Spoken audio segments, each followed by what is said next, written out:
Can you all hear me? Yeah, you're right. Okay. So there's around a crowd of 100 people or so registered. So we have a good crowd.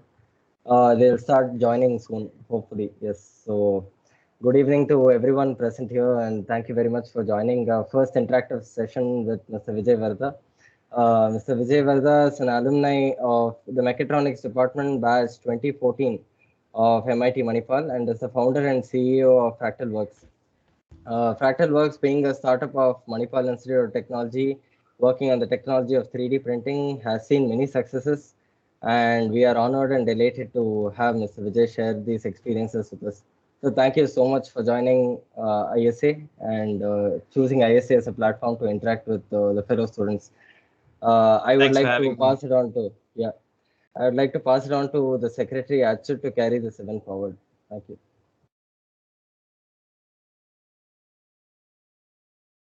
Uh, can you guys hear me? Yeah, Yeah. I don't care.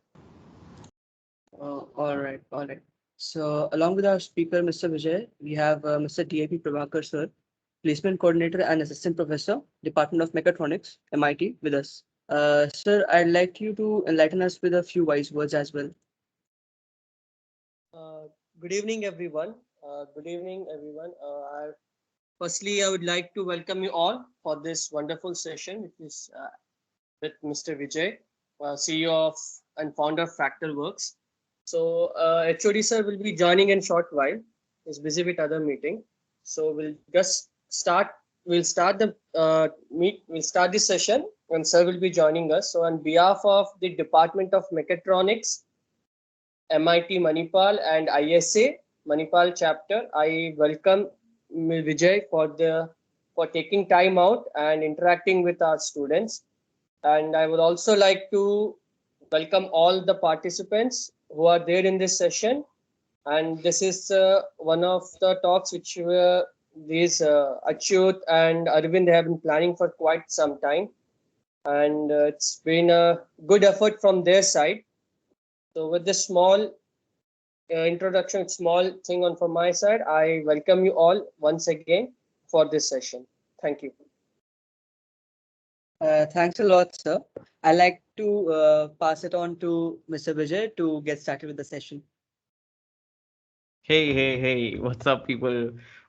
Thanks for having me.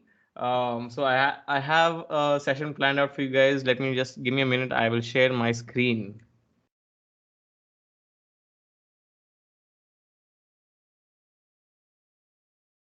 Share screen.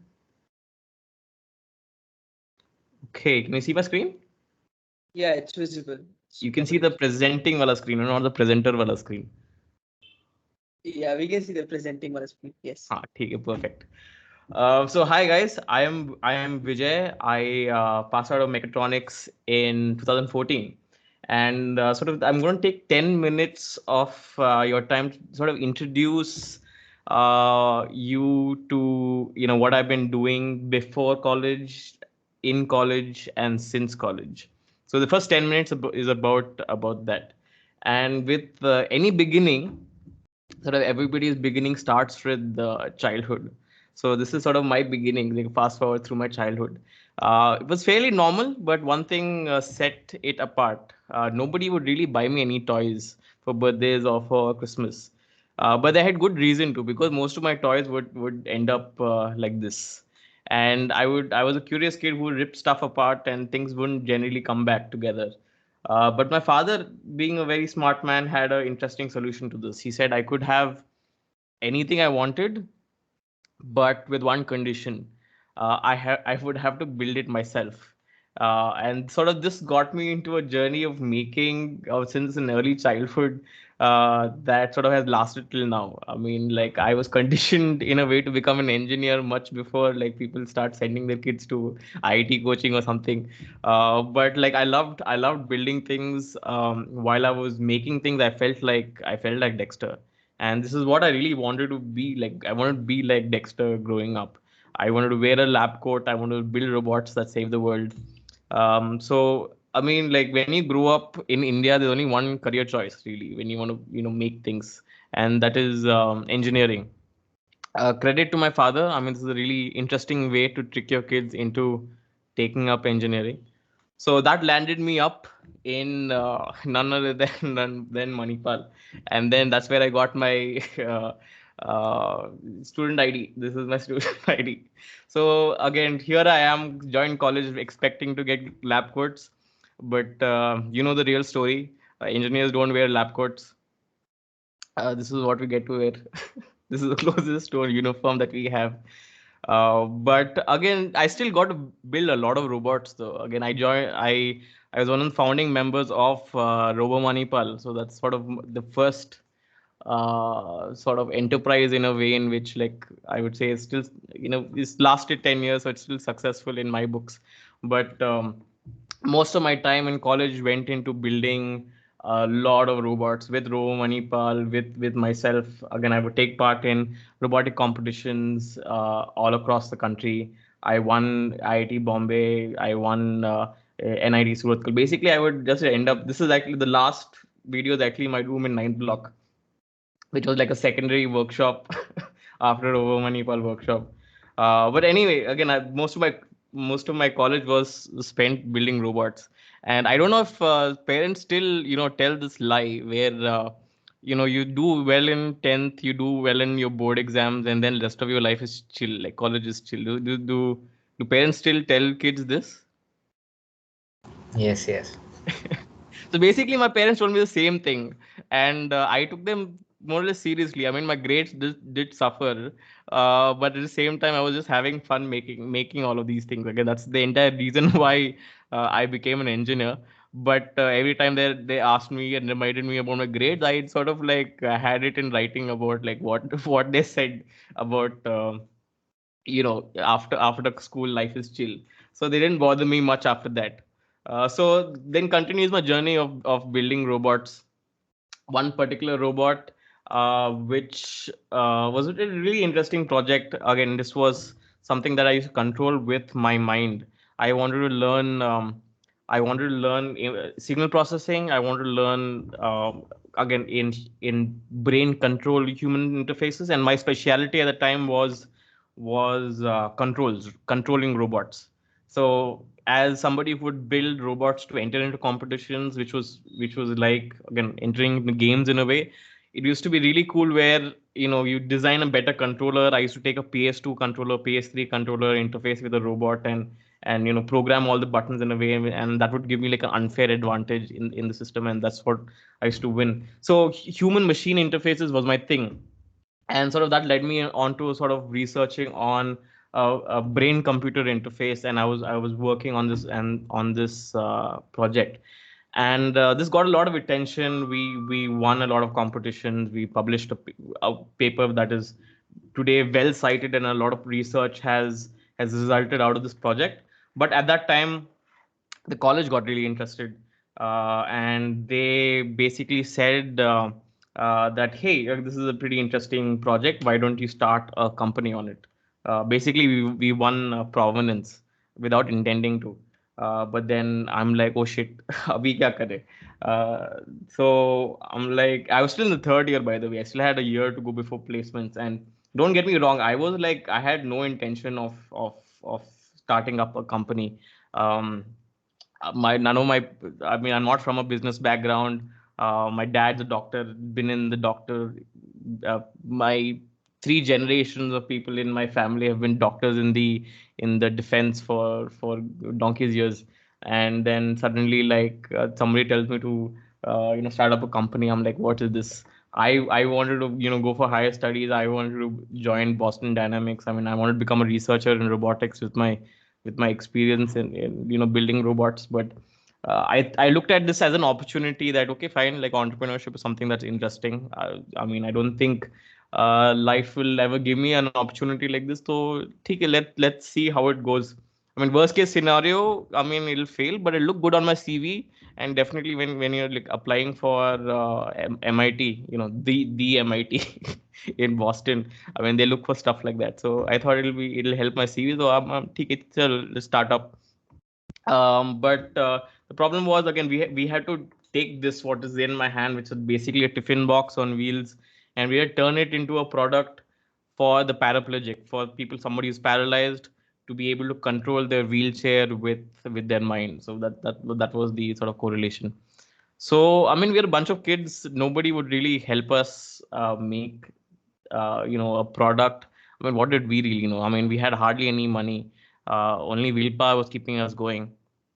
But we really wanted to figure out how to solve this. I mean, we wanted to at least tell the college, hey, we tried, but then we failed.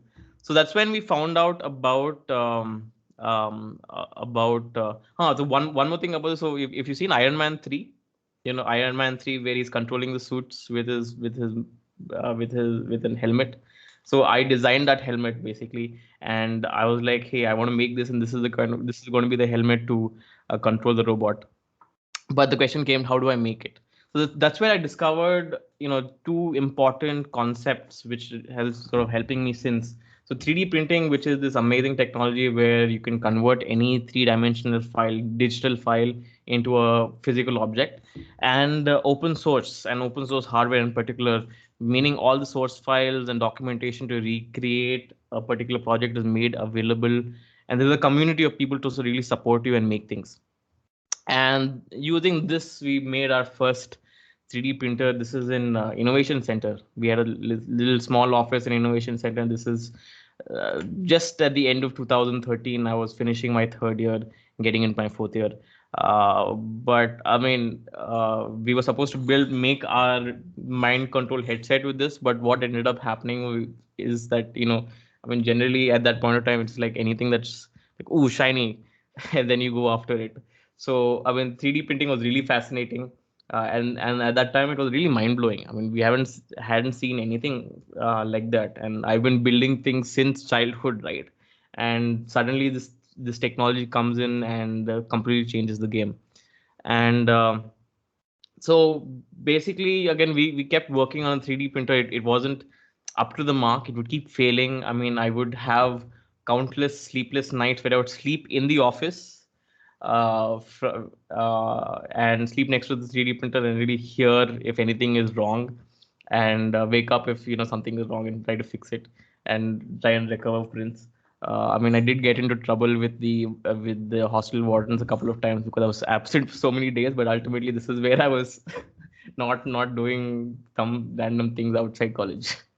But anyway, so it was really interesting to see what was happening, because what we were doing was we were designing things in 3D. We were 3D printing them and 3D printing the upgrades for the 3D printer. So over time, so the 3D printer was evolving in front of us, and soon this hunk of mess turned into this. And then so this was almost like a finished product. It was something that was reliable. It was printing well. It was printing large objects. And soon word got around in college that there is something called a 3D printer. And then a lot of students from all around the college came to us to wanted to build things. There was somebody who was building a compressed air engine. Somebody wanted to make a prosthetic arm. There were architects making buildings and light fixtures and things like that. It was really interesting. And then we saw this, and I mean, we were helping students from all across campus, and some of them were actually paying us. And then we were like, oh damn, like this entrepreneurship thing is interesting. Like you can really make money out of this. And I mean, we already had the setting. We already had a company that was registered. We had an office space. We had some money from the prize money of Providence. We had a product also now. We were like, okay, chalo, theek hai, let's start a company. So that's where sort of we began the entrepreneurship journey. Me and my co-founder Rohit is year junior to me. He was in the second year when I was in third year, and we were doing this. So we began our entrepreneurship journey. We started Fractalworks with the mission to empower creators, help people create new things. And I mean, we're still college students at this point. How do we start with no money? So I mean, 3D printers would 3D print parts for other 3D printers. So 2 became 4, 4 became 8, and so on. That's how we started manufacturing more 3D printers right in college. I mean, I would go to attend classes in the morning, I was also the class CR. I don't know why I sort of took on all of these roles, but I was also class CR and somehow managed this work sitting in and figuring out the company. And at the same time, I got a 9 point GPA that year. Again, this is an interesting life hack for all of those who are interested. So I was like, um, I am going to fail my. I was a 7 pointer until then. I was like, I'm going to fail my exams because I have so much on my plate. What do I do? So I decided like I'm just going to sit in the first bench. I'm going to make notes and I'll try to learn as much as possible while in the class because I don't want an RD. I need to at least like attend class. So I'll use that time to actually study. And so all I did was sit in the first bench, make notes, listen in class, and surprisingly that is all that is needed to get good marks. I mean, I do not know now with the pandemic and all what the situation is, but like that was like a hack that opened my eyes. I mean, itna hi karna tha, to I wish I knew this from the first year. Ultimately, I was the guy who would try and read something cover to cover from start to finish, but ultimately if you have good class notes, that's all you need. So anyway, that's a side story. But yeah, if you're in the first year, second year, third year over here, still have exams to go, I mean, like just pay attention to class. That's half the battle won. Um, and then you have enough time to do other things like start a company or be classy or whatever. But anyway, that's how we started our journey with Fractalworks. It's been quite some time since then. It's been almost 8 years, 7 8 years since 2013. We've made all kinds of 3D printers from small to big. We've worked with architects, fashion designers, doctors using for surgery planning. Done really interesting things, and ultimately, um, again, 3D printing is really, really interesting. The kind of stuff that we've done. Again, we'll talk about some of that stuff. But I mean, I fell in love with this technology. Ultimately, 3D printing is something that democratizes the ability to create. You don't have to be a high quality like manufacturer to be able to build high quality products. That gives the ability to anybody to make something really nice, and sort of it levels the playing field. And I wanted to see again at its core, yeah, I mean business and all, entrepreneurship and all is cool, but ultimately there's a itch. There's I always had that itch to be on the forefront of making things.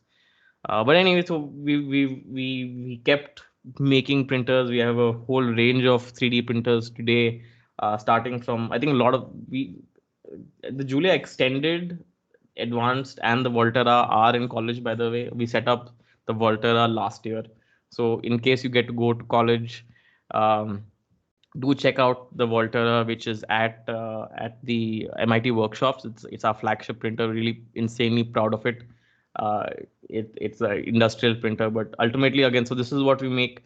It's been an interesting journey since then, but ultimately, my core, my roots with Robo Manipal and everything that I was doing at that time, I published a book, and sort of like I wanted to do even more and apply myself as a problem solver and innovator, and try and scout for problems that I could sort of like work on. So smartphones are amazing. They enabled us to do a lot of things from travel to eat. But in the absence of physical buttons, they left a whole group of people behind. So the visually impaired struggle to put input text into smartphones. So one of the first projects that I worked on was TIPO, a braille interface for the visually impaired. Like again, this is also a callback to the previous when I was talking to you about human machine interactions. This is also there. So I love creating interfaces for things, and this was an interface for the visually impaired that basically could input in braille and type text into the smartphone. And I released it open source again, sort of to give back. So today anybody in the world can download the designs and recreate them. And there have been countless spin-offs of this device, people integrating into smartphones, spinning it off completely. Again, there's even one company that has come out of it in the Netherlands, who is manufacturing this. So that's the power of open source, and sort of that's my contribution back when it comes down to this Another great, uh, I mean, one of the things that I've been doing is cycling. I still sort of cycle to work. I've been cycling since school, and I've been passionate of the environment. I mean, I think I've totally clocked about 10,000 kilometers in the last couple of years alone. But I wanted to do more. Climate change is one of the greatest threats facing mankind, and I wanted to be a part of the greater solution. That's where I met this guy. He's Sir Robert Swan, first person to walk to North Pole and South Pole, and he selected me on an expedition to Antarctica along with 90 others with this organization called 2041. And again, this was a group of scientists, musicians, engineers, policymakers, amazing people. And so I wanted to use Antarctica as a platform to, you know, to show what engineers can do and should do for the environment. So I wanted Antarctica as an example, and using the tools that were available to me, open source and 3D printing, wanted to get so the barrier to entry into renewable energy much lower. So I created and installed the world's first 3D printed wind turbine in Antarctica, where you're charging our electronics and things like that. And yeah, that's the real penguin on this side. They're only there in Antarctica as proof. This is not the Himalayas. So yeah, this was really great, and I mean, people from all around the world helped me set it up. So I was not alone in this. And I mean, I think that is sort of the message that I want you guys to take back. I mean, this wind turbine became this symbol of teamwork, how we could come together and work together to solve problems. And again, I wouldn't be anywhere without my team at Fractal. And the same way, there's a lot of problems to solve. Again, with the pandemic, I mean, there's so many other things that have opened up. I do believe the best way to create the future, predict the future, is to create it. And I mean, engineering didn't give me a lab coat, but I mean, I built a company that where again the R&D team wears the lab coats. So basically, that is the future that I've created for myself. And yeah, you could too. And again, so this is first part of the presentation. What we've been doing since sort of like last the first wave of the pandemic. We built 2 lakh face shield and distributed them to frontline workers when there was no supply chain for face shields and masks. This pandemic, this wave, we've been making oxygen concentrators.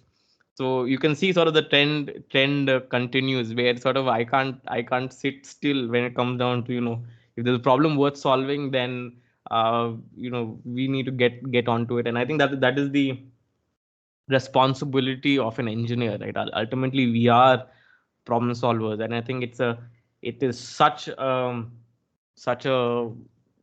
amazing profession to be in.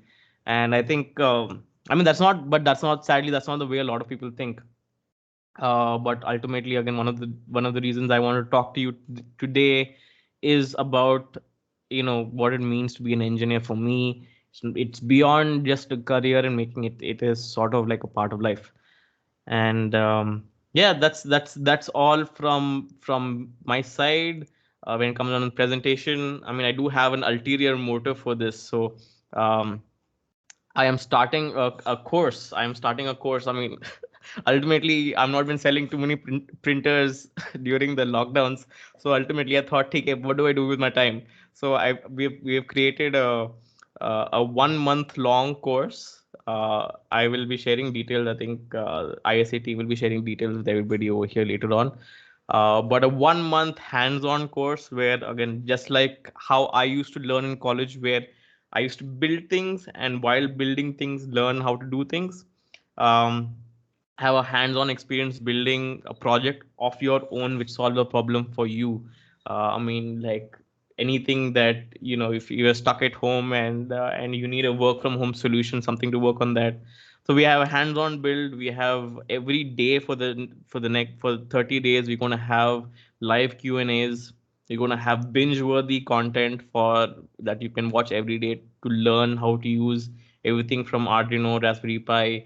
Projects with that, I'll be doing 6 projects in different levels, so beginner, intermediate, and advanced. So there's going to be something for everybody to learn, and ultimately I'm going to be sharing the experience that we have collected over the last 10 years from my time in Romanipal to now, where we are building industrial machines that are used by the likes of Tata Motors, TVS Motors, IIT Bombay, IISc, like some of the best institutions and companies in the country and the world use our machine. So some of the thought processes that go behind product development will be discussed. And I mean, just like what I was trying to cover in my talk, again, the intention is to make engineering fun again. I mean, if you're all if you're all here, if you're all sort of designed to spend 4 years of time in college, might as well sort of make the most of this amazing um, uh, profession that we've all selected, right? And I am sort of a complete fanboy of engineering.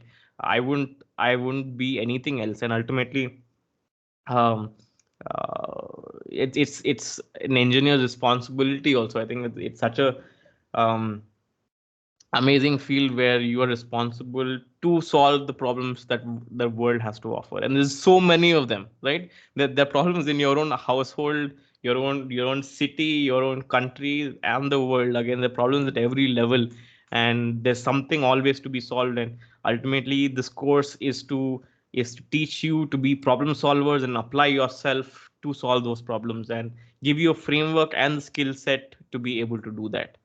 So with that, I've come to the end of my talk. I thought we could use the rest of the time for direct Q&As if you guys are interested.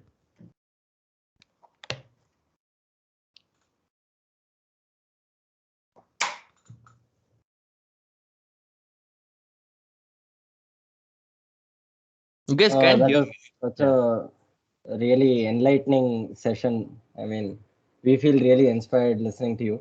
So yeah, if anybody has any questions, please shoot. Hey, it's nice meeting you. Actually, it was really inspiring. I just wanted to ask. I actually went through the course and I saw that there was some like you were offering Arduino boards and everything. There was a kit involved, right? So I Yes. actually stay abroad. I stay in Abu Dhabi. So is it possible if I can apply and get the kit over here also? Yeah. So the kit. So there's the okay. So this is how the hardware part of it goes, right? Like I mentioned in the course, you have to do something hands on, and it can be anything. It's not a kind of course where I'm going to make something and you follow along what I'm making. You're not going to learn anything over there. Ultimately it's going to be a project uh, a problem that affects you where you are. So the Arduino kit, again, if you can borrow an Arduino from somewhere with the components that are required, that's more than enough. You don't really need a complete Arduino kit from us. But if you can find it locally also, that is absolutely fine. You don't really need to buy the kit from us. You can even borrow it. Ultimately I think at least for me, when I was starting off, getting into robotics, mechatronics, engineering, putting things together, I think the Arduino was something that really opened my mind. And again, I've come to realize, yeah, even now, I mean, Arduino is something that still powers part of my part of our 3D printers. The oxygen concentrator has an Arduino inside. So I thought, like, even though it's simple sort of entry, a lot of people think it's an entry level thing, but it is sort of transition into the mainstream engineering domain, and I thought it's important for everybody to learn. So you don't necessarily need to buy the kit from us. If you're in Abu Dhabi, you can get it locally. I'll you can just contact me. I can send you the list of components that you need to buy. That's just to familiarize yourself with sensors and actuators, how input and output works, how the code flow works, and that sort of builds the framework on which I can sort of go on to more advanced topics like the Raspberry Pi, which uses Python, but again, more or less same sort of concepts with as the Arduino. So yeah, I mean, like, you can get it from anywhere local to you. You don't really have to buy it from India. All right. Thank you so much.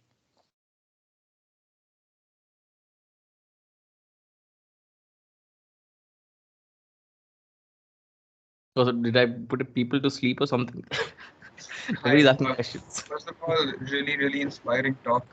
Thank you so much for that. So my question is more about like the department, I would say, because mechatronics is, like a fairly new branch. And I mean, according to you, like what would the scope for mechatronics be in terms of, whether it is working right after college, or, if one decides to pursue higher studies, because there's still, a lot of uncertainty around that, especially in India. So what are your thoughts regarding that? No, that's a great question, and I think I expected this to be discussed over here. I mean, there are a few faculty over here, but I think the main take back that I got from studying mechatronics is that I picked up the identity of the jack of all trades, right? I didn't identify myself as a mechanical engineer, electronics engineer, a computer scientist. So that sort of enabled me to pick up whatever skills I needed and wanted. And I think that is the main thing that differentiates any of us, the identity that we give ourselves. Ultimately, we mug up stuff, we'll go to exams, we'll vomit it all out and forget everything the next day. That is how all of engineering happens. True or not? How many of you actually like remember things from your first and second year? You tell me. I don't. So that is how, I mean, if all the branches are ultimately, I think the biggest thing that engineering gives us is that identity of who we are. I mean, definitely there's a lot of learning and experience that goes along with it, but a lot of the really heavy subjects sort of you forget it. So when it comes on scope, right, I think uh, you know I was in your place not too long ago. Ultimately, I lucked out where I found something in the third year itself and never really had to experience what dilemma it is when it comes on sitting for placements. My roommates and my batchmates went through that experience, and it's heartbreaking when either companies don't come or you don't get placed. Ultimately, let me tell you again, getting like some of the best people that I knew of who were studying along with me in college didn't get placed in campus, and I was surprised. I mean, the electronics head of Rovo Manipal, who I thought was the best guy in comes from electronics in the campus, didn't get placed. I'm like, what is so that's definitely not a measure of who you are, right? Again, ultimately, the companies that come have like a boilerplate, like a requirement, like a puzzle piece. They're just looking for the kind of exactly like cookie cutter piece that comes they can take and fit, right? Because they know that after 2 years those people will leave. Ultimately, you go to these jobs, you work for 2 years, and then you leave, and they're not really looking for somebody who's smart, innovative, and can do a lot of things. So when it comes down to scope, right, scope in campus placements, very less. Let me tell you that, because ultimately they are not looking for people like you. They're looking for people that can be retrained. I mean, if you're looking at TCS, Infosys, I mean, great companies for sure, but ultimately they're looking for a different kind of people. I mean, it doesn't even matter whether you did chemical engineering or mechanical engineering or mechatronics and all. You'll get retrained and do something completely different. But when it comes down to a mechatronic, I think mechatronics as a branch is so beautiful because sort of it sets the identity that you are a generalist to begin with, which is, I think, the most important thing to be in 2020, 2021, and the years forward. Again, the years of experts in one niche field is in my opinion, right? Again, you can again the opinion might differ, but ultimately being a jack of all is the future in my opinion. So I am not only somebody who is good at electronics, mechanical code, and I mean not even a jack. I'm pretty good at all of these fields. Same time, I mean, because I'm already doing so many different things, I'm also picking up videography. I'm picking up doing podcasts. I'm doing public speaking. I'm doing graphic design. Fractalworks was not even the first company that I started. I mean, in the second year of college, I started a design company where we used to do T-shirts and band posters and like event posters for Tech Tattva, Triply, and all of that. That was the first company I started. So the biggest thing that Mechatronics gave me is that identity where, hey, I am not just one thing. I can do whatever I want, and ultimately that is what limits, in my opinion, limits people from other branches. Just that identity, and in my opinion, anybody can pick up any sort of skill and discipline in the world of the internet. Again, knowledge, sorry, in the world of the internet, ignorance is a choice. Any piece of information is available to you at your fingertips for you to choose, and it is just your mindset that is stopping you to doing from. So that's why I'm saying ignorance is choice. The biggest thing that Mechatronics has given me is a identity of being a all-rounder, rather not a jack of all but an all-rounder. So scope wise, I mean, sky's the limit. If you looking at the big picture, if you're talking about scope and it comes down to that narrow picture of campus placements, then I mean that is really small fish. I think the world is so big, so many things that are possible around the world. I think if you're just looking at that tiny little thing of campus placements, you're thinking too small. Right. Thank you so much. That answered my question. I mean, I hope I did. And definitely, I ranted a little, but No, for sure. Because I mean, honestly, the reason I personally chose mechatronics, I mean, I want to do something in automobiles, but I was so confused, whether to go for automobile engineering or mechanical or electronics. So I literally decided to take mechatronics when I was sitting in NLH for my counseling 5 minutes before I had to go and submit my documents. Like, I just looked at my dad and I'm like, okay, I'm taking mechatronics. He's like, your call, boss. You're gonna be doing this for the next 4 years. And I mean, I couldn't be happier that I chose mechatronics. right, for sure. I mean, I think I'll tell you how I chose mechatronics, right? I mean, when I was giving the example of Dexter, I wasn't kidding. So when my criteria was choosing mechatronics was like, I asked myself, what kind of engineer is Dexter? He does code, he makes robots, he does electronics, he does mechanical stuff, he does everything. Like, what is a branch in which I can do everything?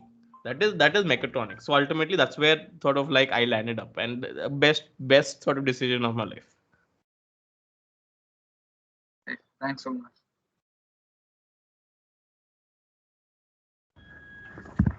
Oh yeah, hello. Yeah, What's hello. up? So yeah, this was really insightful. Thank you for accepting, and yeah, thank you for the talk. And it make a couple of us insecure to make better use of our time. So yeah, really thank you for that. Like I had a question, like, what about your master's dream? And like, how are you prioritizing company works and academics and all? No, that's a good question, right? I mean, um, so this is a question that I have battled with over the years. I mean, especially during the initial years where the company was not really, next level, where I still sort of it was an equal footing. But ultimately, I think it came down to saying that how much time am I spending on it and what is the return on that time.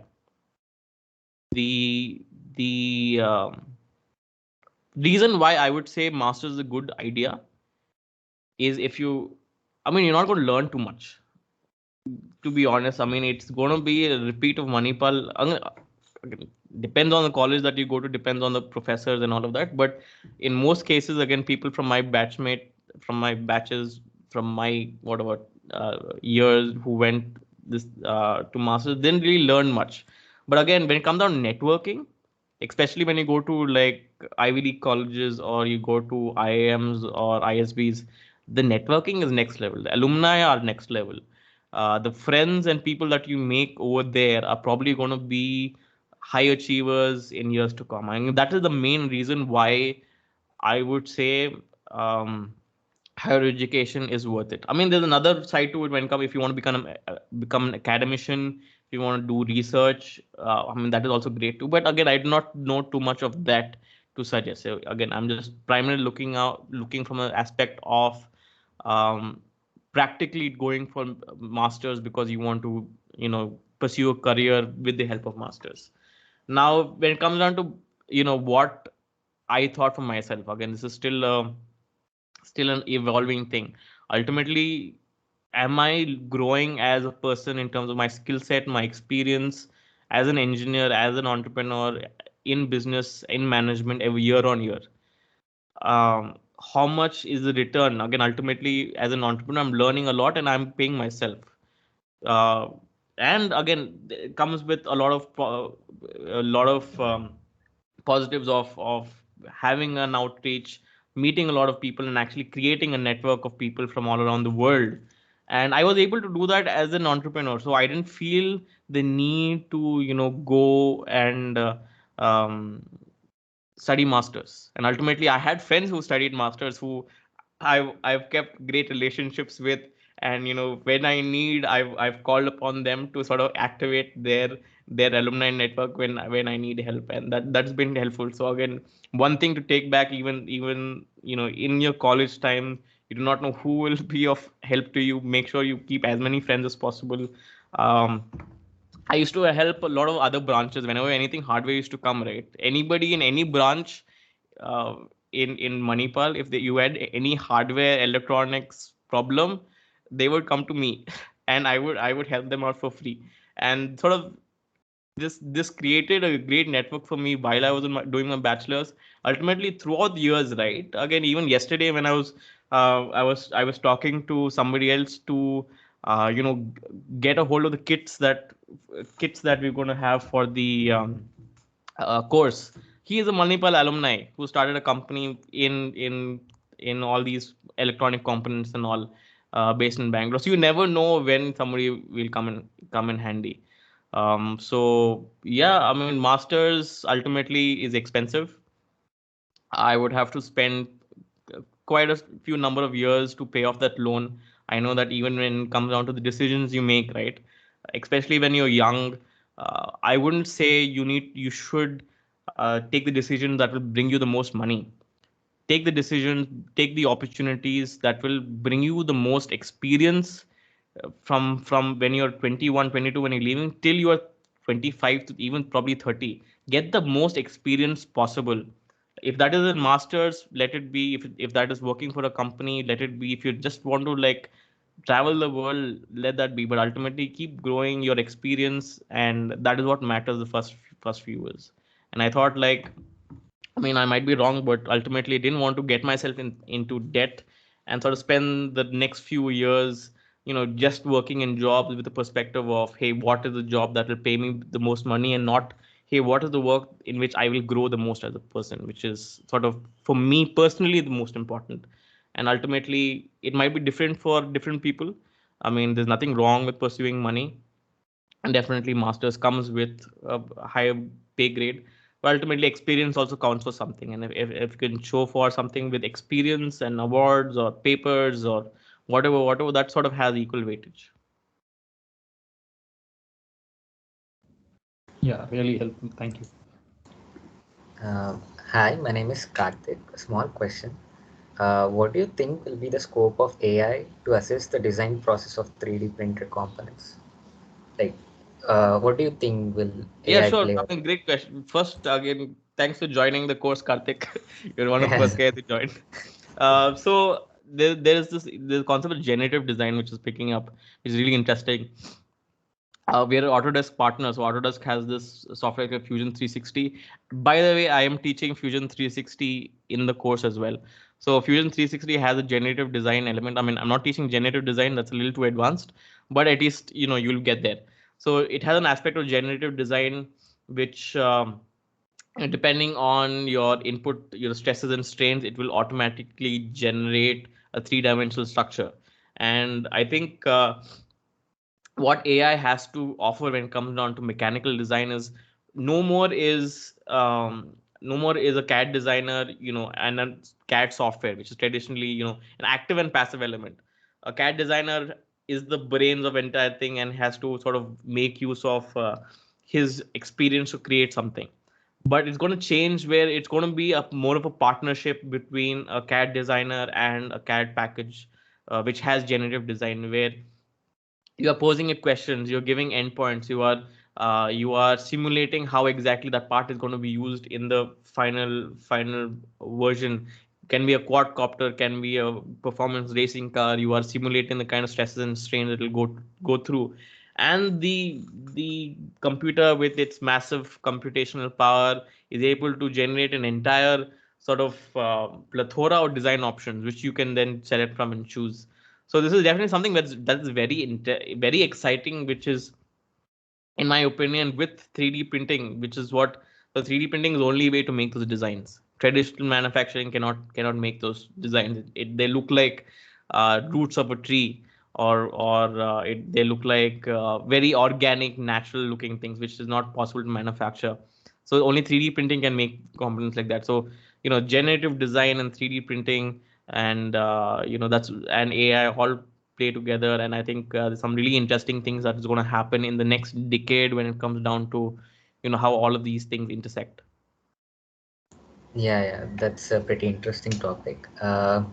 So, like in your experience throughout the like from the company you have set and till now, you might be having some problems that you faced, right? So, can you just give us an insight of one problem and how did you come over it? Like, Problem, my god, I have like thousands I've faced over the years, my god. I mean, everything from when the you recruiting your first teammate to when teammates leave, how managing politics, managing salaries. During last lockdown, honestly, I thought like the company's done for, right? How are you going to survive the lockdown? But ultimately, we started manufacturing face shields, and that got us through the last lockdown. This year, we're doing oxygen concentrators and this course. So, I mean, there's endless problems, but I think there's one perspective that is important when it comes down to life in general, not as a individual, not me, not you, not as an engineer, but acknowledging that problems take us to the next level, right? We are here, problem is here, we need to rise above them, right? We need to push ourselves to rise above a problem. Ultimately, if everything is fine, you have a cushy job, you're getting the money that you need, you're not growing as a person. 10 years down, 20 years down the line, you realize that everybody else is ahead and you are stuck in the same place. Facing problems is what levels you up. Ultimately, all the problems that I've faced in life so far, again, there's so many of them, right? Everything from raising investment when we're about to run out of money, everything from learning how to present, learning how digital marketing works, learning how to like shoot a video for this course that we're doing, figuring out how like podcast might work. There's so many problems that you face, but from small to big, but ultimately by raising up to the occasion, by able to solving those problems, you yourself elevate who you are. And so I mean, this doesn't really solve you, so answer your question completely, but again, I just want you to sort of change your perspective of what problems are. Ultimately, again, you not getting a job in college is also a problem that you need to rise above, right? What are the skill set that you need to pick up? What are the doors you need to go knocking? What are the free internships that you need to attend so that you become recruitable, so that you become employable? So those are the kind of things that take you to the next level, and I think that is an important perspective for you to have as engineers who are going into the field in the next few years. And again, life has like any number of problems. Some of you might just want to give up, but ultimately know that problems are just exist to take you to the next level. yeah, that's cool. Hello, Bhaiya. This is Abhishek. I'm here with my friend Ishan. I am an aeronautical student, and we see that there's a sticker behind you that says NASA. So, is there a story behind that sticker, or is it just like something that Yeah, you? yeah. So I went to I think one of the best experiences of my life is, I mean, you can see here, this is sort of my entire lanyard collection that I've been collecting for the last 10 years. So I have lanyard from let me not try not to tear it. Okay, I can probably show you. So I have badge from my visit to the Kennedy Space Center. I was actually there wanting to attend a SpaceX launch. I'm a big space geek. So I love space. I love aerospace technology. Again, I love the application that 3D printing has in aerospace. I have like an official NASA hoodie. Some of my friends work in JPL, and we are actually working on some projects along with them. I'll give you a little secret. My goal with Fractal is to 3D print on the moon. I believe that creating a moon base is the next frontier for humankind, and I want to be part of it by creating habitats on the moon, and that's sort of my vision for the next 5-10 years for Fractal. And the story behind this is basically I won Hackaday, the Hackaday Prize, which is like the Academy Awards for open source hardware for the Braille keyboard that I talked about, and they flew me down to the US. Again, I won quite a lot of money for that, but ultimately, the first thing that I did was fly to. So that was in Pasadena at JPL, and so I flew to the East Coast to Titusville, where Kennedy Space Center is, where they have the Atlas V rocket, where they have the lunar lander, where they have the space shuttle Endeavour, as well as Discovery, and sort of like just geeked out completely. So that's the story behind that. Definitely one of the best moments of my life. But yeah, that's an official NASA sticker. I have quite a lot actually on my. I don't know if you can see my. Where is my? There you go. So I have stickers on my laptop also from NASA. But yeah, so that's the story behind that. I even have an official bomber jacket that the astronauts wear somewhere. But yeah, that is extremely cool. Thank you for telling us.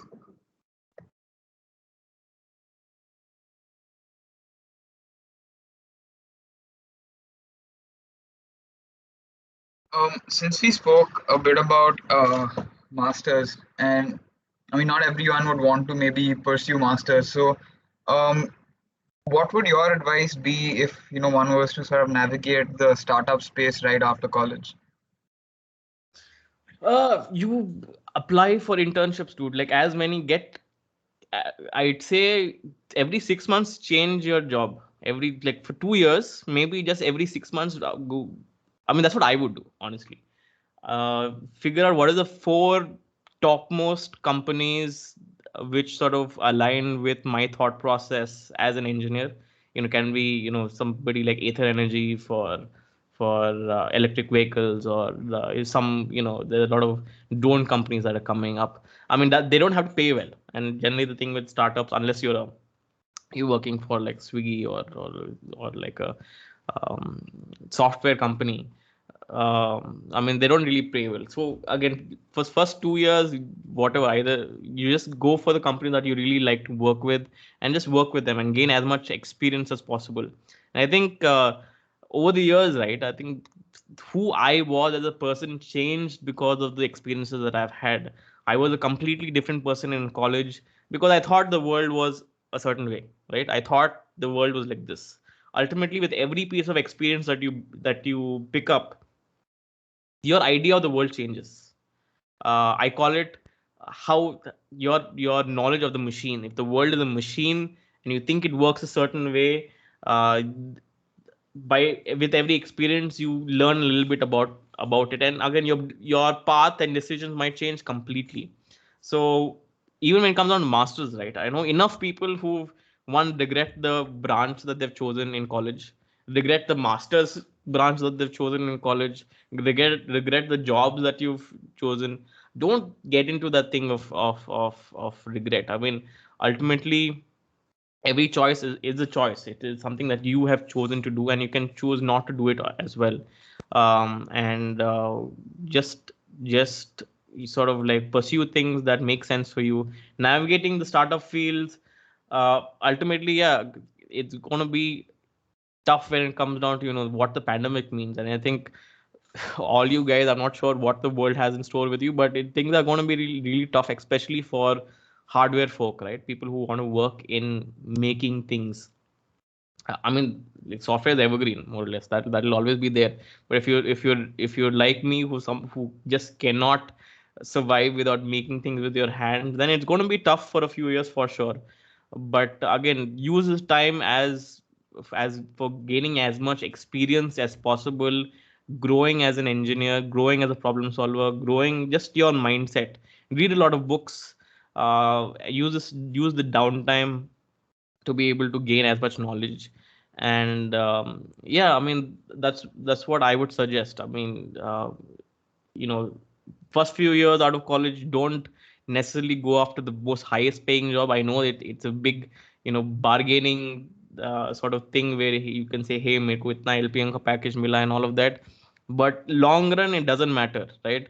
A lot of my friends, really high paying jobs, I mean, ultimately left because again they were not growing as individuals, and they figured out much later that they would be happy doing something else. I remember one of our friend got, I think, a 24 LPM package from Microsoft. He was a damn good guy, okay, and obviously he was a bee's knees, talk of the town in college. But 2 years down the line, he was going mad. But ultimately, he jumped ship to pursuing something that he was really passionate about, which was gaming. And he joined Ubisoft, and then spent his and is happy building games in Paris right now. Even though he's getting a little lesser, but again, at least is happy. So do what makes you happy. Money definitely is a part of it. I'm not saying like money doesn't make you happy, but it's not part of the whole story. Right. I completely agree. Thanks so much.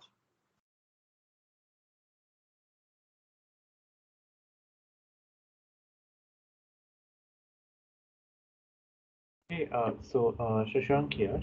I wanted to ask about the course that you were giving. So, the course I am told is can be used for the industrial training uh, thing that the college requires. So I am actually not too sure about that. Again, Prabhakar sir is here. Maybe we can figure that out.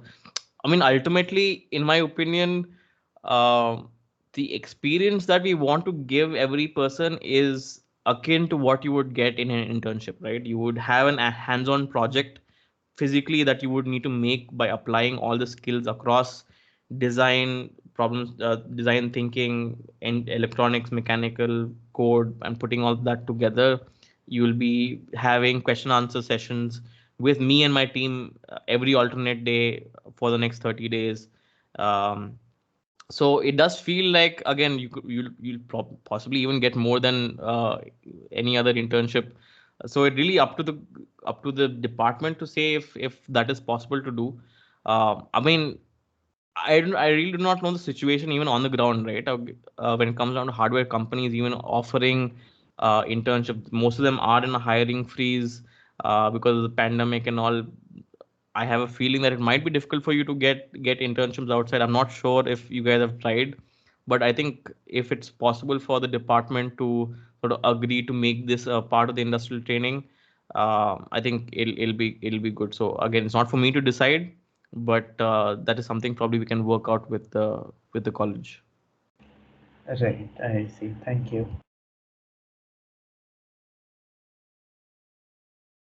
So I have a question actually. So I wanted to ask you, are there any resources to learn your open source software factory? So I wanted to know that. To learn factory. Yeah, about, I mean, stuff, I mean, related to the software only. I mean, sure. It's based on a software called Cura. But again, I'll be teaching you how to use Factory as part of the course. Ultimately, if you open the software, it's really straightforward and easy. We've made it as easy as possible. I mean, it would make sense. Ultimately, that Factory is a software that is ideally meant to be invisible. So you have your CAD design, you have your 3D printer. Factory sits in the middle. It's what converts your 3D file into the file that the 3D printer reads.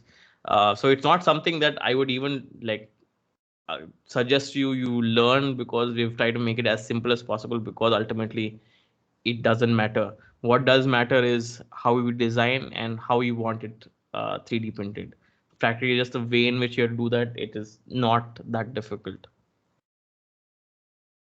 Okay, got your point.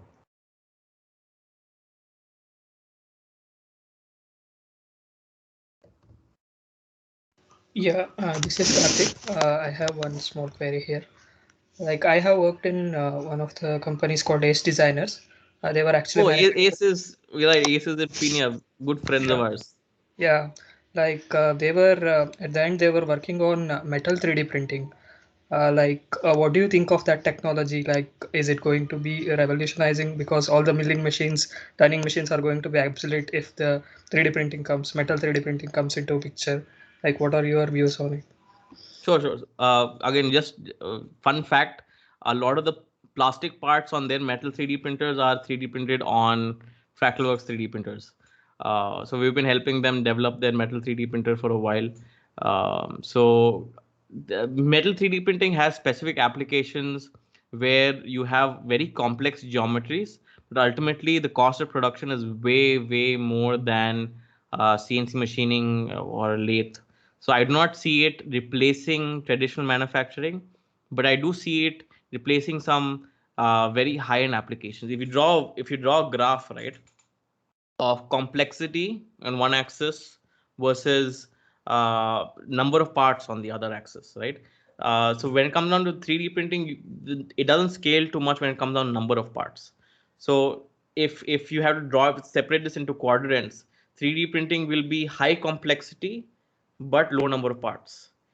CNC machining on the other end is high low complex sorry yeah, low complexity but high number of parts is CNC machining. High complexity, low number of parts is 3D printing. So every technology, every manufacturing technology has its own use case depending on the economic factors that drive it, where it is going to be used and things like that. So if you're talking about things like performance, automotive, aerospace applications, you want to make something a lightweight antenna that goes up in space. That's where metal 3D printing will come in. But if you want to make, I don't know, if you want to machine things for mass manufacturing for your Maruti 800, for example, again, it doesn't make sense for you to uh, use metal 3D printing because ultimately it's too expensive and your car will be too expensive. So, that is the difference between metal 3D printing and, traditional manufacturing. Yeah, thank you, thank you. Okay, so I'm presuming we are getting a little late. The HOD of Electronics and Instrumentation department is here. So, would you like to speak a few words? Oh, wow. Okay. Yeah, good evening. I'm Shrisha here. Hello, sir. Good evening. Yeah, hello. Yeah, good evening. So I had the other meeting, so I told Gautam I'll join in the beginning only, but somehow a sudden meeting was announced by our academic associate director, so I was part of that. Just got over, so I joined this. So I didn't attend the talk, but this talk arranged by ISA is definitely useful for our students, because now, because of this pandemic and all things becoming online, we are looking for interaction with our alumnus as well as people who have taken this theory which is taught in the academics into the practice with the applications. So I'm very happy that Fractalworks is one such team which has evolved in the campus, and I am part of that team because the students who are involved in that, I was closely associated when I was teaching in the department. So I'm very happy to be associated with you, and this talk arranged by the ISA definitely helps students to interact with the alumnus who are applying theory into the practice, and that definitely should motivate our students to be innovative, because a few months ago we had another talk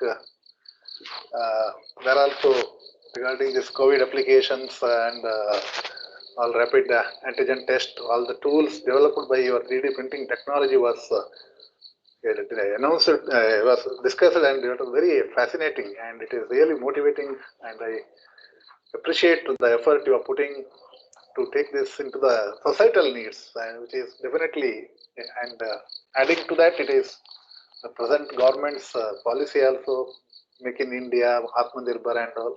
I'm very happy that our own team is doing lot into this contribution to this Atmanirbhar Bharat or Make in India. I appreciate your work, and I'm really happy that you are closely associated with our institution and regularly interacting with our students. This type of interactions, this type of lectures will definitely motivate quite a few number of students, and they can, because it is a second year students group, I believe, in the team now, most of the students. So it's a long time for them. And what the other thing what you are told, I am very much in support of you, that whatever training you are giving online, maybe for 1 month duration, definitely we will take it up as part of industrial training. So because what we are assessing that is the learning outcome, and if the students are able to learn new concepts and apply that and do some mini project or case study, it is acceptable for us. We are going to accept that as a internship or industrial training rather, and definitely it is going to add value to the students' CV, because doing industrial training with the physical mode, most of the times they do it as a visit and read some manuals there and come back with saying what is happening there, but they are not learning actually. Right, That's sir. what we, that's what we observed by assessing their industrial training reports.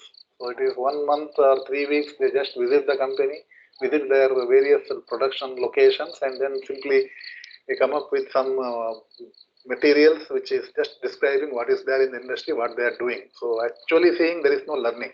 But if this type of hands-on training, if you give online, it is going to help the students to learn some new things, and that is going to help them to build on that and apply that to their project work or other aspects. So we'll take it up as an internship definitely. So students can approach us. We'll permit them to take internship. This as an internship, 1 credit internship, industrial training. So I very much appreciate your effort in this direction also, because it's a need now, because students are not getting internship offline physical mode. So good that you have joined us and advised our students and motivated them. So this is what I want to tell. I appreciate all the students who have joined this meeting, and their time definitely is useful, and this they can take forward in regular interaction. Thank you all. Thank you so much, sir. Thank you for your endorsement. Yeah, thank you. Thank you so much, sir. So now I'll pass it on to Gautam to give the vote of thanks.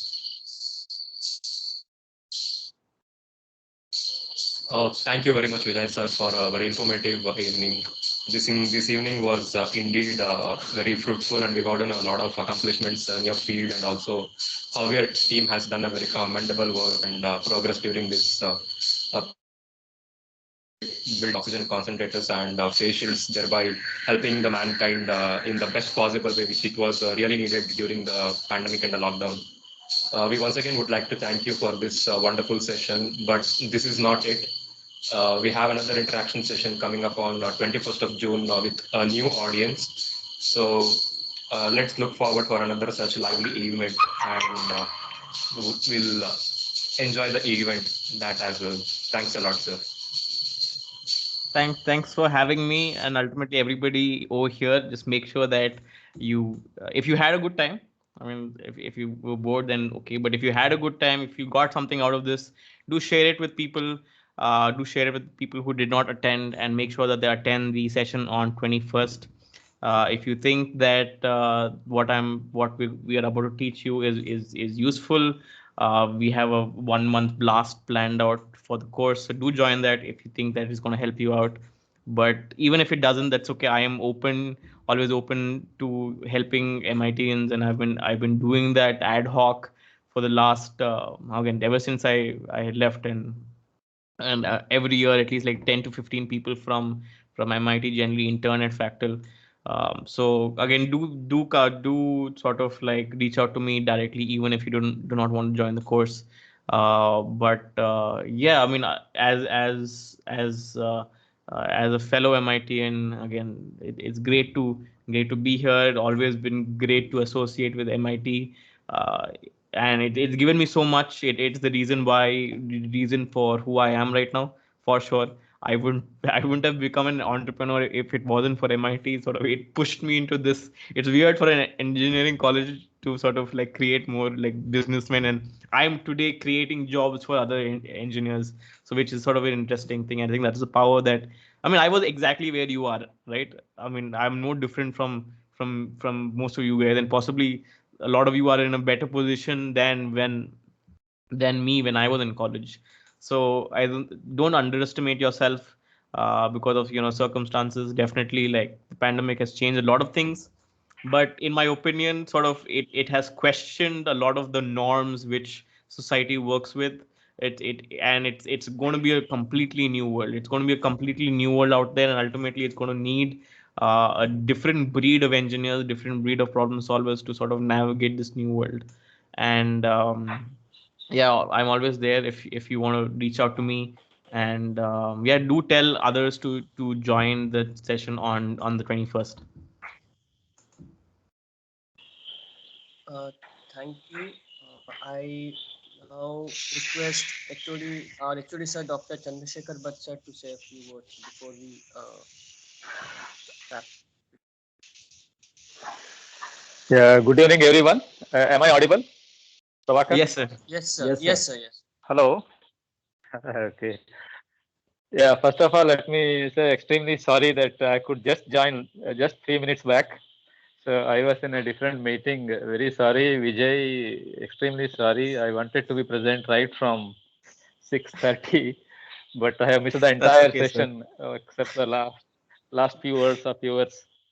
So I am 100% sure that whatever you have explained, whatever you have shown, whatever achievements that you have explained to them should be definitely very, very inspiring to them, because I have hardly seen anybody who graduates with a entrepreneurship already being established in an institute and then taking out and reaching this kind of a level is not a joke as such, though you are modestly saying that you are also like anybody else. But I think you had something different from others, otherwise you would not have reached this stage.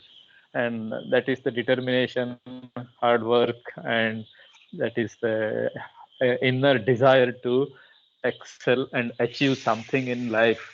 And I think such kind of very strong feelings inside, coupled with the support and determination, that only can take anybody to this kind of a level. And I'm sure this will be definitely I think almost all of our students know you even before itself, and now I think they may be knowing much better what they have known before.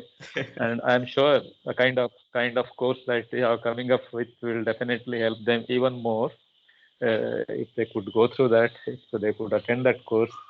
And definitely this will be an eye opener, and they will be definitely inspired, whoever who is listening to you. So thanks a lot, Vijay, and I think you have one more session next week. So at least let me try to join next week, okay, if nothing else. So thanks a lot, and keep helping us. I know that, as you said, Vijay is helping the institute a lot in every possible way, and helping juniors in every possible way. I know all these things. So thanks a lot. Keep doing it. And I'm only just asking you. Some time back, you were telling your higher education plan. So I don't know whether you are still keeping it in mind. Okay. So, so keep going, achieving great heights. So that's all from my end. Over to you, Prabhakar.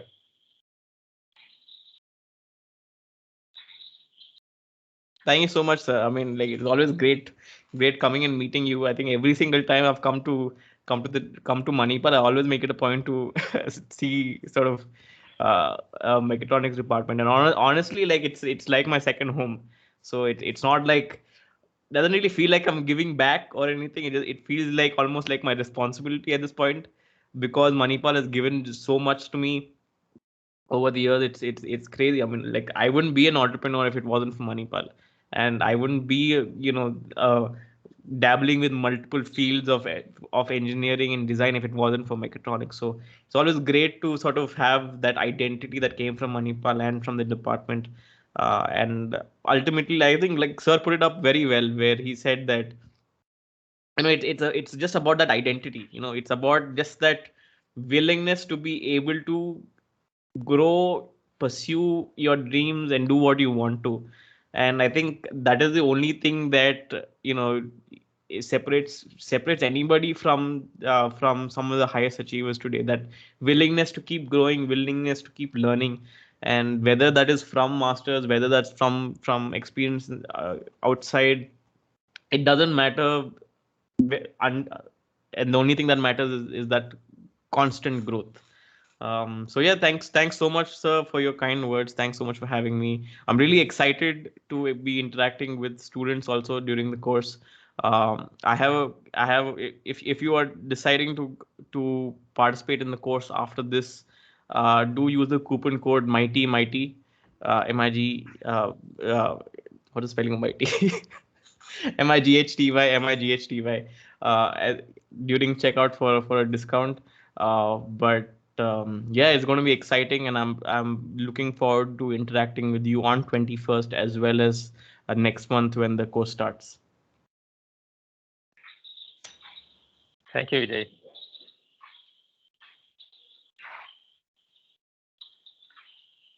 Okay, Prabhakar, over to you. Yes, sir. Yes, sir. Thank you, everyone. And I would now require, Arvind, who is the president for ISA, to wrap up the meeting, to give the final talk, finally vote of thanks, and we can then end the meeting. Yes, sir. Thank you so much, and thank you to both the HODs for attending. And so I'd like to first thank everyone for being present here. Thank you, Vijay sir, for choosing again and being part of us today. So I just say that if you feel that your questions haven't been answered completely, then please do put it up. We'll surely try and cover everything in the 21st event, and looking forward for the 21st event as well with a completely new audience.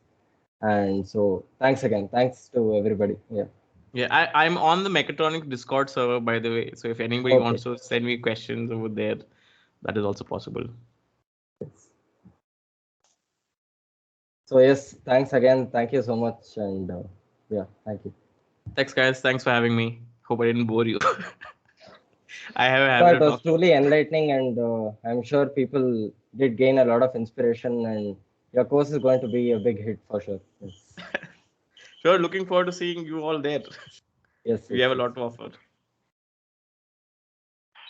Okay, thank you all. Bye-bye. Have a good night. Thank you so much, sir. Night all.